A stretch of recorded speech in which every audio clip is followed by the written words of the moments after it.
Bonsoir, merci à tous. Je vais donc, dans le sillage de ce qui vient d'être dit, vous proposer quelques réflexions à partir de ce problème de la philosophie devant son actualité, philosopher maintenant, c'est-à-dire tenter de retrouver quel serait ce présent éternel de la philosophie, cette inactualité de la philosophie dont on aurait à ce point besoin aujourd'hui. Donc la philosophie, j'allais dire non pas comme consolation, mais la philosophie comme appel, la philosophie comme appel.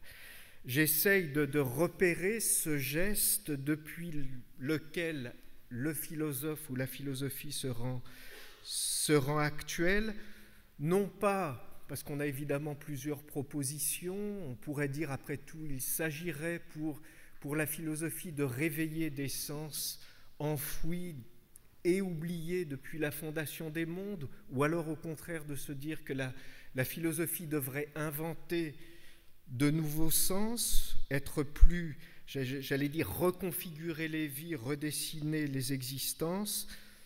Il me semble profondément, c'est pour ça que j'avais demandé à ce que ce texte soit lu, que la philosophie, c'est peut-être d'abord, avant tout, apprendre à désobéir, réapprendre à désobéir dans un sens qui est celui que tente de donner ici la Boétie, c'est-à-dire désobéir non pas au sens immédiat de la révolte, du soulèvement, de l'insurrection, même si ces sens-là sont évidemment politiquement importants, mais commencer déjà par arrêter d'obéir.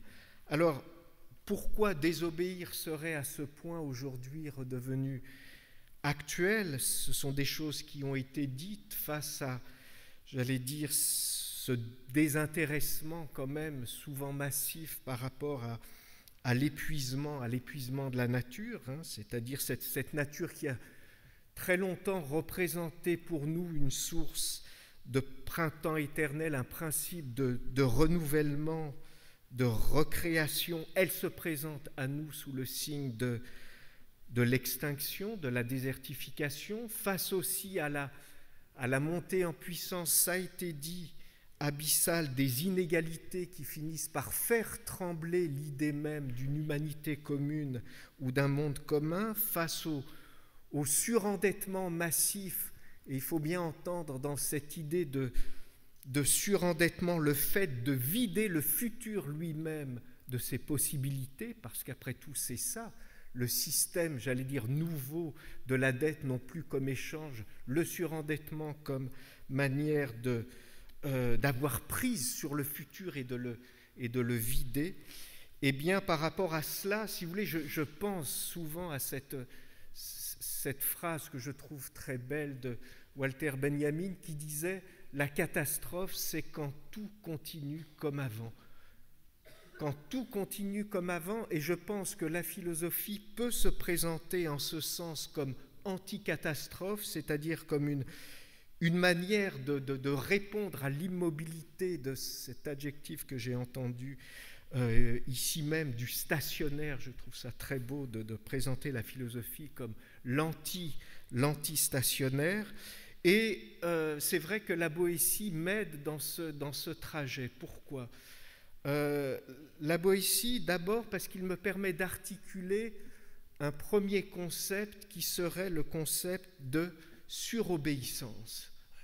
Vous savez que notre histoire moderne a été marquée depuis Marx au moins par ce que j'appelle les concepts augmentés, le surtravail ou la survaleur chez Marx, le surmoi chez Freud, le surhomme chez Nietzsche évidemment, le surcorps du roi chez Kantorowicz, Foucault parlait au début des années 70 du surpouvoir et du sursavoir. Il faudrait aussi penser, et je pense que la Boétie nous y aide, il faudrait penser la surobéissance. En quoi est-ce que nous surobéissons?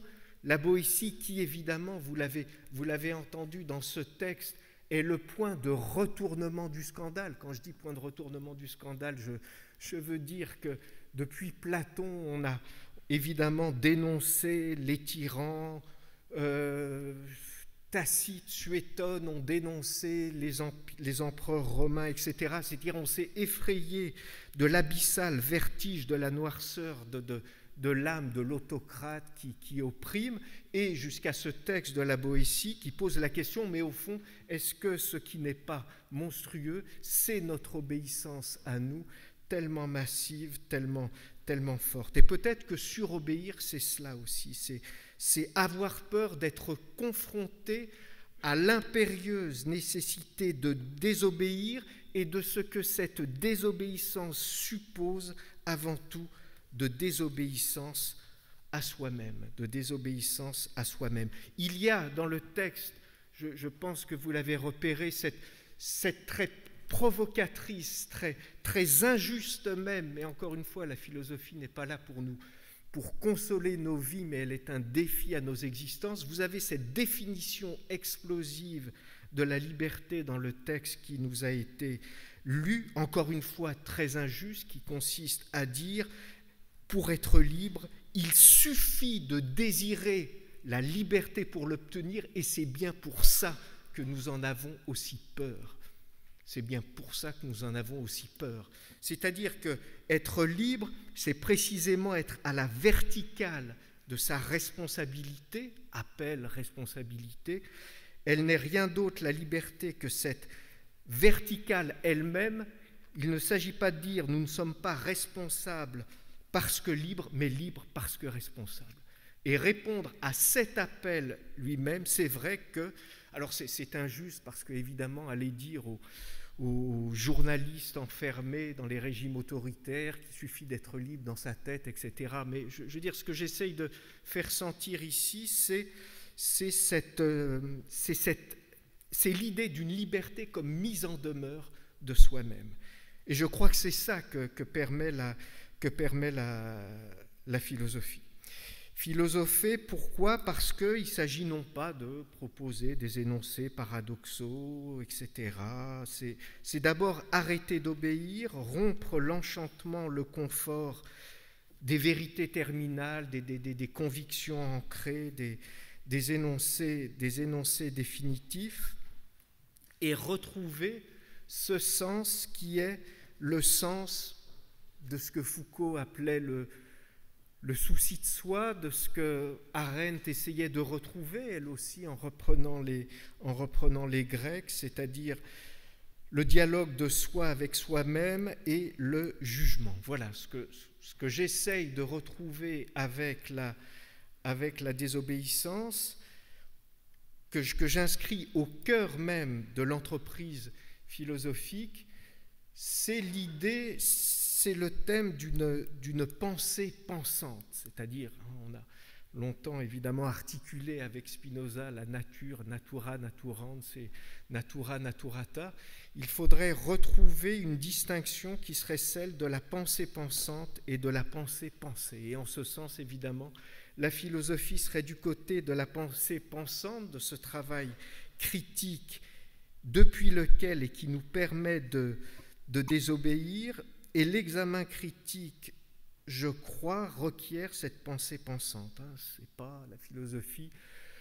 Je le redis, ce ne sont pas des leçons qu'on récite, des dogmes qu'on répète, mais c'est être à la verticale de cette puissance de jugement, de cette puissance de pensée, s'efforcer d'être à la verticale de la question et que la pensée ne s'anime qu'en écho à cette convocation. C'est pour ça que j'ai été très sensible dans ce qui m'a été proposé, ce qui a été dit aussi à cette idée d'appel. Il faut retrouver le sens de la philosophie comme appel et donc s'empêcher de réciter des recettes, annoncer des formules apprises, appliquer des solutions toutes faites, etc. Mais retrouver une certaine confiance en soi et à la conscience qui juge, mais pas au sens de prononcer des jugements péremptoires, mais précisément se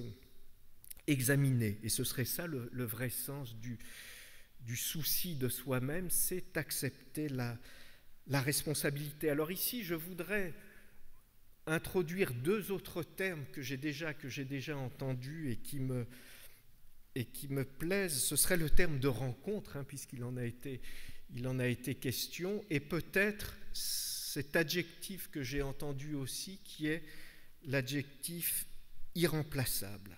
D'accord ? Et je veux dire, le principe de responsabilité au cœur de la philosophie, c'est faire l'expérience de l'irremplaçable. Et découvrir en quoi cette expérience de l'irremplaçable ne replie pas chacun sur lui-même, mais l'ouvre sur l'autre. Je vais essayer de défendre ça. Irremplaçable, pourquoi ? Parce que la philosophie, c'est le principe évidemment selon lequel personne ne peut penser à votre place, personne ne peut répondre à votre place et évidemment personne ne peut désobéir à votre place. Personne ne peut désobéir à votre place et cette pensée critique de la philosophie, c'est ce que j'appelle pour mon compte le transcendantal éthique du politique, c'est-à-dire essayer de retrouver ce qui serait quelque chose comme le cœur même du sujet politique, c'est faire l'expérience, alors je le répète et je vais essayer de l'articuler, faire l'expérience de l'irremplaçable. Personne ne peut penser à votre place, personne ne peut répondre à votre place, mais cette découverte de l'irremplaçable n'est pas évidemment la découverte soudain de son unicité, de sa génialité personnelle, de sa singularité extrême. Si on est irremplaçable, c'est précisément pour se mettre au service de l'autre. C'est-à-dire se sentir appelé en tant qu'irremplaçable pour se mettre au service de l'autre, d'une cause, c'est, j'allais dire, la grandeur, et peut-être qu'il n'y en a pas d'autre, du politique. Ce que j'appelle politique ici, c'est ce moment de co-vibration de l'expérience des irremplaçables.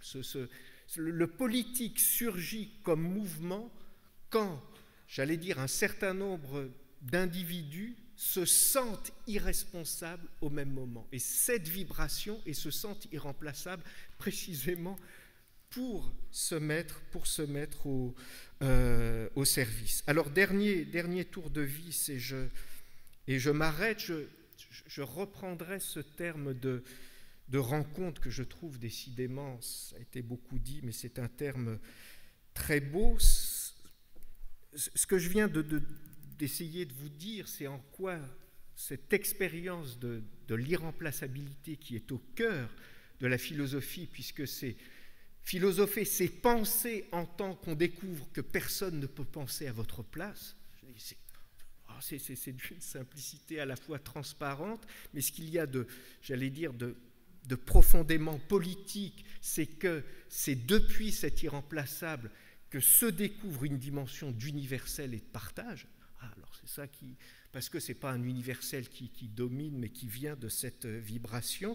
Et j'essaye, pour finir, d'articuler ça avec l'idée de rencontre, parce qu'il me semble que cette expérience de la pensée philosophique, c'est aussi l'expérience par laquelle on parvient à désobéir à soi-même. En quoi cette désobéissance à soi ne relève pas de ce que la Boétie très justement appelle la traîtrise. Au fond, c'est en obéissant que nous sommes sans cesse traîtres à nous-mêmes. Et précisément, alors je finis là-dessus pour dire que pour moi, se rencontrer, ça n'est pas se retrouver. Pourquoi ? Parce que ce que j'appelle rencontre ici, rencontrer, c'est précisément trouver ce qu'on ne cherchait pas. Le grand problème, j'allais dire, l'abîme des moteurs de recherche, c'est qu'ils vous font trouver ce que vous cherchez. Et bien, je peux vous dire, c'est désespérant. Si vous êtes sûr de trouver ce que vous cherchez, c'est que vous pouvez être sûr en même temps que vous ne vous trouverez jamais ce que vous ne cherchez pas. Or, rencontrer, c'est précisément trouver ce qu'on ne cherchait pas et faire l'expérience de cette blessure qui vous ouvre à des possibilités qui vous sont inconnues à vous-même. Donc voilà, idée de la rencontre, je pense que cette expérience de de la désobéissance ouvre à cela. Et pour finir, c'est vrai que j'évoquerai, ça a été évoqué dans le très beau texte d'Aragon au début de cette rencontre, et ça m'a fait penser qu'après tout, peut-être que Prométhée, voleur de feu, peut-être que c'est lui le héros de la philosophie. Je ne sais pas si c'était le sens de ce que j'ai découvert comme lecture. Lui, le voleur de feu, est-ce qu'il y a un autre message chez Prométhée que celui-là, le salut de l'humanité, il passe par la désobéissance? Je vous remercie.